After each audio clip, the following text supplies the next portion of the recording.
السيد رئيس الحكومة ارتفاع عدد التعاونيات اللي تكلمتوا عليه لا يعني بالضرورة نجاعة اقتصادية، لأنه لا تنمية بدون عدالة ولا اقتصاد اجتماعي بدون إعادة توزيع حقيقي للثروة. اليوم كتقدموا لنا الاقتصاد الاجتماعي والتضامني كحل سحري للفقر والبطالة والتنمية المجالية، في الوقت اللي عجزتوا فيه عن خلق مناصب شغل وعجزتوا على دعم الاستثمار المنتج وترفضون التوزيع العادل للثروة.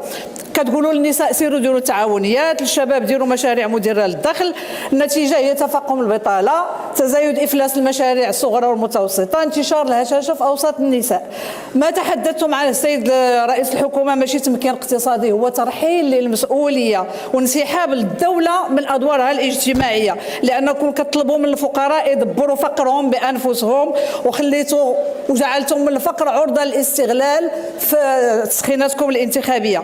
نحن امام اقتصاد اجتماعي هش بلا حمايه بلا سوق بلا تمويل حقيقي، مع فرض الوصايه والتحكم والشروط المعقده.